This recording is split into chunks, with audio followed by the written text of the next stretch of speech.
Sa nakaraan ng ating video, ay ginamit ng hari ang kanyang abilidad upang huliin si Duanmo, at siyang ginamit upang seluhin ang pangatlong bagsak ng kidlat, mula sa kanyang kaparusahan ng langit, at dito ay sinabi pa nga ng hari na ito na umano ang kamatayan ni Duanmo. Na naisip namang mayroon na umano siyang sapat na cultivation, at ang panganib ay kasalukuyan na niyang pinagdadaanan, kaya naman isang hakbang na lang daw ang kailangan niya upang maging isang maestro din, at dito nga ay agad niyang naalala, na ang tumulong sa kanya upang makapag-breakthrough sa maestro noon, ay ang Heart of Tao umano. At habang patuloy nga sa pagtama kay Duanmo ang kidlat, ay nakuha pa siyang puriin ng kanyang kalaban, dahil bilang isang A-rank nga daw na natagalan ang tribulation ng isang maestro, ay talagang kahanga-hanga siya. Bukod doon ay hindi nga daw may pagkakaila ng hari, na malaki ang naging tulong ni Duanmo upang malagpasan niya ang kaparusahan ng langit, at maging isang ganap na maestro level. At ayon nga daw sa patakaran ng Qing Kingdom niya, ay karapat-dapat siyang makatanggap ng 1,000 ektarya ng lupain, at maging isang noble ng kanilang kingdom, pero dahil sa isa nga daw siyang general ng kalaban nila, ay pipira-pirasuin na lang daw niya ang mga laman at buto ni Duanmo, tsaka siya susunugin at ikakalat sa Qing Kingdom ang kanyang mga abo, upang magsilbing pataba sa kanilang kaharian, at hindi nga siya makapaniwala sa mga binitawang salita ng kanyang kalaban. Sunod ay sinabi nga ng hari, na patay na umano ang lahat ng mga kasamahan ni Duanmo, sabay tanong kung pipilitin pa din ba niyang lumaban, kahit pa walang pag-asang manalo ang isang I-rank sa maestro level, sabay sabi na wala umanong naging kabuluhan ang kamatayan ng kanyang mga kasamahan. Sunod ay sinabi nga nito na kung titigil na umano si Duanmo, ay siya mismo ang titiris at paputol sa mga kamay at binti ng kasamahan ni Duanmo, matapos nun ay dudurugin niya ang lahat ng kanilang mga buto, at ilalagay sila sa isang libingan, upang magsilbi umanong reunion nila sa kanilang kamatayan. Pero bigla namang nagalit si Duanmo at sinabing isa umano siyang demonyo, sabay tanong kung bakit paulit-ulit siya sa kanyang sinasabi, dahilan naman upang bahagyang matahimik ang hari, at tinanong kung ano ang ibig sabihin ni Duanmo, dahil ngayon lang daw niya binitawan ang mga salitang yon. Pero bigla ngang nagtipon ng superpower patungo kay Duanmo, at naisip nga nito na bigla umanong lumakas ang kapangyarihan ni Duanmo, bukod dun ay kumakapal nga din daw ang maitim na ulap sa kaparusahan ng langit. Kaya naman napapatanong din siya sa kanyang sarili, kung ang mga salita daw bang binitawan niya, ang siyang naging dahilan kung bakit nag-breakthrough si Duanmo, sabay tanong na din kung hindi daw ba masyado siyang emosyonal kung ganun nga ang nangyari. Pero bigla ngang nagkaroon ng malakas na pagsabog mula sa superpower ni Duanmo, at sa isang iglap ay naging isa siyang maestro level, at nakuha pa nga siyang puriin ng kanyang kalaban. Sabay sabi na nais umano niyang malaman o makita, kung ang black armor daw ba ni Duanmo Huangqi, ay kayang protektahan ang kanyang mga kamay, mula sa gagawin niyang pag-atake kasabay ng kaparusahan ng langit. Pero ngumiti at tinaas lang naman ni Duanmo ang kanyang kamay na nababalot ng superpower, at bigla ngang lumabas mula sa kalangitan ang isang malaking ahas, dahilan upang mapatanong ito kung isa daw bang cloud python ang kanyang nakikita, o isa lamang ilusyon. At dahil nga sa na-distract ang hari, ay sinamantala naman ni Duanmo ang pagkakataong ito upang makalapit, at parehas nga silang tinamaan ng kidlat mula sa kaparusahan ng langit, bago pa sila masekmal ng cloud python umano. Gayunpaman ay hindi pa din naman namatay ang haring napapamura, at sinabing inaasahan na umano niya ito sa mga death corps, at dahil sa wala na nga daw sandata si Duanmo, ay ginamit niya ang kanyang katawan upang ma-attract ang kidlat, at tumama nga ito sa kanila. Sunod ay sinubukan nga nitong atakihin si Duanmo, na agad namang umiwas at lumayo sa kanya, at dito ay naisip ng hari na ngayon umano, ay hindi na siya magtataka kung bakit natalo ang kanyang ama kay Duanmo. At ang pagkatalo at pagkamatay nga daw ng kanyang ama, ay siya ding naging dahilan kung bakit niya minadali ang kanyang cultivation, para suportahan at protektahan ang Qing Kingdom. Sunod ay nilabas nga nito ang kanyang mga espada, at sinabi na maswerte pa din siya hanggang ngayon, dahil agad nga daw niyang natuklasan ang kahinaan ng mga death corps, at ang pagbabanta nga daw kay Duanmo gamit ang kanyang mga kasamahan, ay maaaring maging susi sa pagkapanalo niya sa labang ito. Kaya naman agad niyang binutis ang katawan ng Cloud Python, at mabilis na lumipad patungo sa mga kasama ni Duanmo, at sinabing idadamay niya umano ang mga kasamahan ni Duanmo Huangqi, sa pagsalo ng kidlat mula sa kaparusahan ng langit. Pero bigla nga din siyang nagtaka, at napapatanong kung paano umano ito nangyari, dahil ang kalupaan nga daw ay tila masyadong naging patag, kung saan ay tila umano habang tumatagal ay lumalayo din ito, at sinabing imposible umano itong mangyari, maliban na lang kung isa itong ilusyon. At sa patuloy ng paglipad ng hari, ay hindi nito namalaya na dumaan na siya sa abilidad ni Duanmo, na black and white inversion, at sa pag-activate nito ni Duanmo ay makikita nating lumilipad pala ang hari patungo sa kalangitan, hindi tulad ng kanyang nais na magtungo sana sa mga kasamahan ni Duanmo. At dito nga ay sinabi ni Duanmo, na tinanggap niya ang heart tribulation upang protektahan ang kanyang mga kasamahan, at para na din baguhin ang resulta ng ginawa nilang pag-atake ng Qing Kingdom, kaya naman wag daw sisirain ng walang hiyang hari ang kanyang plano. Pero tinanong lang naman ng hari kung paano umano itong nangyari, dahil hindi pa nga daw nalalagpasan ni Duanmo ang kanyang kaparusahan ng langit, pero may lakas na siyang tulad ng sa isang maestro level, sabay tanong na din kung ano ang ibig sabihin ni Duanmo, na nais niyang baguhin ang resulta ng labanan. Pero mabilis nang nagtungo si Duanmo sa kanyang likuran, at sinabing nilalagpasan lang daw niya ang kanyang limitasyon, upang magbalik ang tunay niyang kapangyarihan, sabay sabi na ngayon ay maaari nang mamatay ang hari, tulad ng pagkamatay niya 3,000 taon ang nakalipas.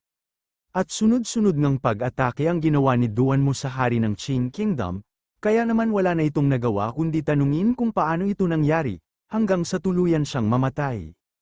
At matapos nga ng isang malakas na pagsabog, ay sinabi ng mga kasamahan ni Duanmo na mukhang tapos na umano ang kanilang laban, hanggang sa ituro nga nito si Duanmo Huangqi, na kasalukuyang nakangiti at patungo sa kanila.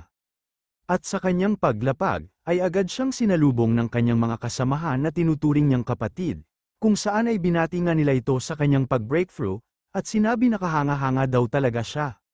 Sunod ay sinabi nga din ng mga ito, na matapos mabalitaan ng hari ang patungkol sa kanilang pagtatagumpay sa misyon, ay sigurado umanong magiging Celestial Emperor na ng West State si Duanmo. At ilang sandali nga lang din ang nakalipas, ay unti-unti nang naglaho ang mga kasamahan ni Duanmo Huangqi, at senyales nga ito ng pagtatapos ng kanyang heart tribulation. At matapos nga silang maglaho, ay pansamantalang natahimik si Duanmo Huangqi, hanggang sa tuluyan ng umagas ang kanyang mga luha, at sinabi na sana umano ay makabalik siya, sa panahon kung saan ay kasama pa din niya ang kanyang mga kapatid. Dahil nga sa piniling manatili ni Duanmo sa heart tribulation niya kahit natapos na ito, ay kinonsumo ng white flame ang kanyang mental at spiritual power, at kasabay nga ng sinabi niyang patungo na siya sa mga kapatid niya ngayon, ay ang kanyang kamatayan. Makalipas nga ang ilang sandali, ay sinabi ni Shu na patay na si Duanmo Huangqi, kung saan ay hindi nga daw niya nakayang lagpasan ang heart tribulation ng white flame sa kanya. Sunod ay nagtipon nga sila Shu at ang kanyang Imperial Dragon Guards, at dito ay sinabi ni Shu na ang mighty ruler ng West State, ay hindi nagkaroon ng kahangahangang kamatayan, pero hindi din naman daw siya nagdulot ng nakakagimbal na kaguluhan. At tila ang lahat ng pagpatay na kanyang ginagawa, ay para lamang sa munti niyang kahilingan o pangarap, sabay sabi na kakaiba umano ang naging sanhi ng kanyang kamatayan, at tinanong si Xiaoyu kung ano ang nakita ni Duanmo Huangqi sa kanyang panaginip. At dito ay sinabi ni Xiaoyu, na malamang umano sa nakita niya ang mga dati niyang kasamahan, o mga kasamahan na tinuturing niyang kapatid sa kanyang panaginip. Malamang nga din daw na nabalikan o binalika niya ang nakaraan sa kanyang heart tribulation, kung saan ay magkakasama silang lumalaban ng kanyang mga kasamahan, at magkasama ding nagtatawanan at inuman sa bawat tagumpay na kanilang nakakamit. Dito nga ay sinabi din nila, na si Duanmo Huangqi ay hindi naman pinanganak na likas na masama, pero dahil na nga din daw sa tagal ng panahon at kanyang mga pinagdaanan sa buhay, ay nagbago ang lahat. At kahit pa umano may mga bagay na nananatili pa din hanggang ngayon, ay labis na pinagsisihan ni Duanmo Huangqi ang hindi niya pag-ukit ng kanyang pangalan, sa Black Armor o Mountain Shaking Armor kasabay ng kanyang mga kasamahan. Dito nga ay sinabi din ni Xiaoyu, na hindi kayang atakehin ni Duanmo Huangqi ang mga Black Armor, kung saan ay nakaukit ang pangalan ng kanyang kasamahan, at hindi ito dahil sa natatakot siya sa kapangyarihan ng Mountain Shaking Armor. Bukod dun ay masyado nga daw ang gulat ni Duanmo, matapos makita na walang namatay na kahit isa sa Imperial Dragon Guard sa ginawa nilang pag-atake, at nagulat nga daw siya, dahil yun ang pangarap niya na hindi niya nagawa noon, para sa kanyang mga kasamahan. At ilang sandali pa nga, ay tinanong ni Shu kung yun daw ba ang mga tunay na nararamdaman ni Duanmo Huangqi, na agad namang kinumpirma ni Xiaoyu sa ating bida.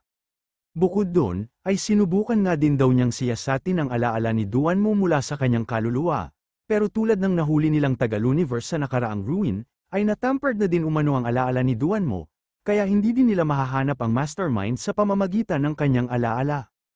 At dito nga ay naisip ng ating bida na tulad umano ng kanyang inaasahan, ay makapangyarihan talaga ang mastermind, sabay tanong sa kanyang sarili kung alam daw kaya ni Duanmo, na ang kanyang alaala o kaluluwa ay natampered na ng mastermind.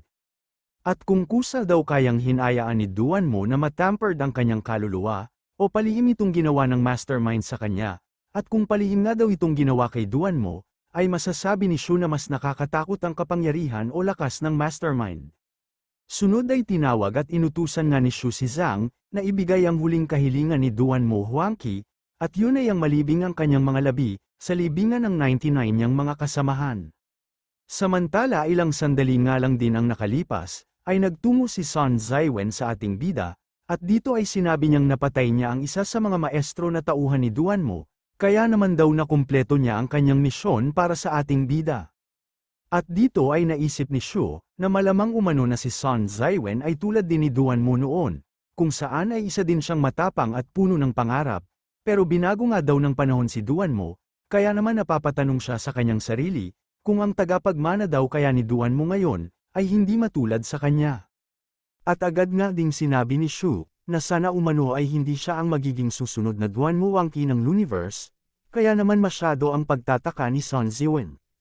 Na agad ding napapatanong sa kanyang sarili, kung bakit umano yun sinabi ng ating bida sa kanya, at kung nadiskubre daw kaya ni Shu na matapos niyang mapatay ang isang maestro, ay umiwas na siya sa labanan at nanood na lamang, at kung ang mga sinabi daw kaya ni Shu, ay isang babala upang maging totoo siya sa susunod.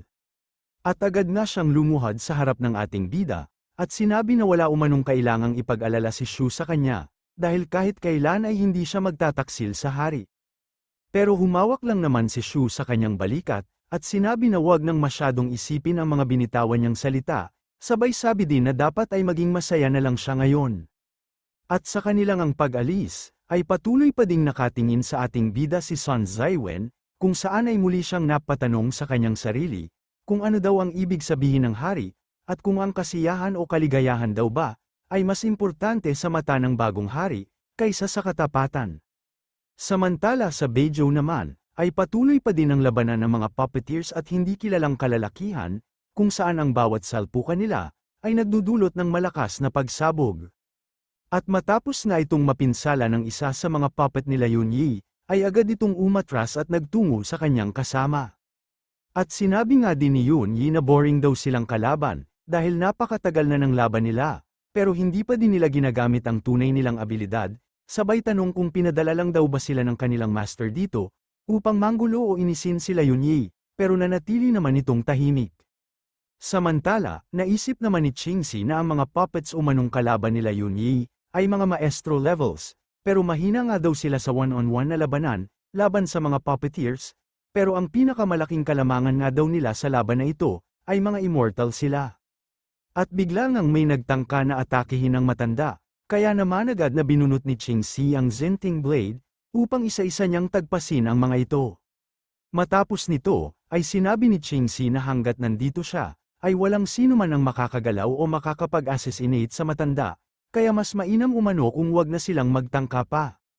At agad nga ding nakita ni Yunyi ang tila isang espiritu, na agad din niyang sinubukan huliin, habang sinasabi na wag na din siyang magtangka pang tumakas, pero sa bandang huli ay hindi din niya ito inabutan. Dahilan upang biglang magdilim ang kanyang mukha, at sinabi na alam daw pala ng kanilang mga kalaban, na hindi nila kayang talunin ang tatlong puppeteers sa lugar na ito. Matapos nito ay agad ngang nagtungo si Yunyi at Tiger Holder kay Qingxi, na agad namang sinabi na si Ming Yuyu ay hindi pa umano patay, dahil kung namatay na nga daw siya, ay dapat naglaho na ang kanyang kaluluwa, at sana ay hindi na matatakot ang kanilang mga kalaban na mahanap siya. Sinabi nga din ni Qingxi, na pinilit umanong magtungo ng mga kalaban nila sa lugar na ito, dahil nag-aalala sila na sa tulong ng Rebirth Butterfly, ay matagpuan ng mga puppeteers ang kinaroroonan ni Ming Yuyu, at madiskubre ang katotohanan. Pero tinawag namang Leiju ni Yunyi si Qingxi, at tinanong kung hindi ba niya kayang tawagin na kuya si Ming Yuyu, habang si Tiger Holder naman ay hindi na lang nakakibo, sa takot na madamay sa away ng mga babae. Pansamantala nga din silang natahimik matapos ang katanungan ni Yunyi, hanggang sa tanungin ni Qingxi o Leiju, kung hindi man lang ba sumagi sa kanilang isipan, na maaaring tulad ni Ziming ay kasabwat din si Ming Yuyu ng kanilang kalaban. Sinabi nga din ni Leiju, na matapos umano siyang makabalik ng Luniverse, ay una niyang kinumpirma kung buhay pa ba si Ming Yuyu, pero dahil sa hindi pa nga din daw siya namatay hanggang sa ngayon, ay nasaan daw kaya siya ngayon. Pero tinanong lang naman ni Yunyi, kung wala daw bang tiwala si Leiju sa kanilang kuya, at sinabi nga din ni Tiger Holder, na si Ming Yuyu umano ang kauna-unahan at matagal nang naninilbihan sa dating hari, kaya sigurado daw siyang na hindi magtataksil si Ming Yuyu sa hari. Pero bigla ngang napatanong sa kanyang sarili si Leiju, kung ano daw ba ang ibig sabihin ng tiwala, dahil ang tiwalang sinasabi nila, ay siya umanong naging dahilan kung bakit nalagay siya sa desperadong sitwasyon, at siya ding dahilan kung bakit nawala ang pinaka-importanteng tao sa kanya. Sunod ay sinabi nga nito, na wala umano siyang ibang pinagkakatiwalaan maliban kay Lucio, kung saan ay wala din siyang tiwala kay Leon Yi, ganun na din kay Tiger Holder, at lalong-lalo na daw kay Ming Yuyu. Pero sinabi naman ni Yunyi na hindi umano ganong klase ng tao ang kanilang kuya, pero sinabi naman ni Leiju na pag-usapan na lang ulit nila ito, matapos na mabigyang linaw ang lahat, kaya naman wala nang nagawa si Yunyi, kundi muling banggitin ang pangalan ni Leiju. At ilang sandali pa nga ang nakalipas, ay sinabi ni Yunyi na sana daw ay huwag magalit sa mundo si Leiju, hanggang sa bigla nga niyang maamoy ang isang usok, kaya naman agad siyang napapatanong sa kanyang sarili, kung anong klaseng amoy daw ba ito ng usok. At bigla ngang tumakbo ang matanda sa direksyon kung saan nagmumula ang usok, habang sinasabi na hindi umano ito maaari, dahil ang pinagmumula ng usok ay ang lugar kung nasaan ang kanyang rebirth butterfly. At dito nga ay na-realize ni Tiger Holder, na nag-buy time lang umano ang mga puppets na kanilang nakalaban, upang hanapin o mahanap kung saan nakatago ang rebirth butterfly, sabay sabi na hindi umano ito maganda, dahil kung wala ang rebirth butterfly, ay lalo silang mahihirapan sa paghahanap kay Ming Yuyu. Pero bigla namang gumawa ng portal niya si Qingxi o Leiju, kaya sinabi ni Yunyi na wait teka sandali lang, sabay tanong kung hindi daw ba nais sumama sa kanila ni Leiju, upang magkakasama silang maghanap sa kanilang kuya, gayon na din sa katotohanan sa mga nangyari 18 taon na ang nakalipas. Pero sinabi naman nito na hindi na umano mahalaga yun, sabay sabi na mayroon umano silang pagkakataon upang patayin ang isang lalaki na kanyang tinutukoy, nung nasa Earth pa sila, pero hindi nga daw nila ginawa, kaya naman hindi sila mapagkakatiwalaan ni Leiju. Isa pa ay mas nais na nga daw niyang makipaglaban ng mag-isa ngayon, kaysa sa dati na magkakasama silang lumalaban. At dito nga ay sinabi ni Tiger Holder, na si Leiju umano ang pinakamasiyahin at inosente sa kanila noon, pero ang Leiju ngayon, o si Cao Qingxi ngayon, ay tuluyan na umanong nagbago. Habang si Yunyi naman, ay sinabi na ang hindi umano nila pagkakaunawaan ngayon, ay maaayos lamang pag naging malinaw na ang lahat, o matapos nilang matuklasan ang lahat ng katotohanan. Samantala sa West Capital naman, ay dumating ang mga bagon na ito, na naglalaman ng mga kagamitan at ilang direct descendants mula sa Sun family, kaya sinabi ni Zhang na hindi umano niya inaasahang, ay dadala ni Sun Zaiwen sa West Capital ang buo nilang pamilya ng ganito kabilis. Pero sinabi lang naman ni Li Liang, na ang lahat umano ng 95 noble family sa Royal Capital ay konektado sa isa't isa, at dahil sa pumanig na sa kanila ang Sun family, ay siguradong ang mga direct descendants umano ng Sun family, ang may ipit sa sitwasyon. Bukod doon, ay sinabi nga din niya na malamang sa napagplanuhan na ang lahat ng ito ni Sun Zaiwen, dahil 2 araw umano matapos umalis ang mga elite na sundalo ng noble family sa Royal Capital, ay palihim na ding nagtungo dito sa West State ang buong angkan o pamilya ng Sun family. Mukhang matapang at may utak talaga si Sun Zaiwen, wika naman ng ating bida, sabay tanong kung nasaan ba siya ngayon. At sinabi nga ni Zhang, na ayon sa chismis ay magsasagawa umano ng sacrificial ceremony bukas si Sun Zaiwen, upang ipaalam sa lahat na siya ang tagapagmana, o papalit sa posisyon ni Duan Muhuangqi bilang Celestial Emperor ng West State, kaya malamang umano na nasa bayan siya ngayon upang ayusin ang lahat. Sinabi naman ni Carol, na magmula umano sa araw na ito, ay kakalat na ang balita patungkol sa pagiging Celestial Emperor ni Sun Zaiwen, gayon na din ang pag-atake ng Imperial Guard sa West State, at ang pagkamatay ni Duan Muhuangqi ay malalaman na ng buong universe. Habang si Xiao Yu naman, ay sinabi na sigurado umanong gagawa na ng aksyon ang mga noble sa royal capital, kaya kung nais umanong maghiganti ni Shu sa kanila, ay dapat madaliin na niya ito, pero sinabi lang naman ni Shu, na maikli na nga daw ang oras nila, at dahil sa madami pa silang pagdadaanan na hirap, ay kailangan umanong mas pagsumikapan pa nila ang lahat, upang matapos ang layunin nila dito sa Looniverse.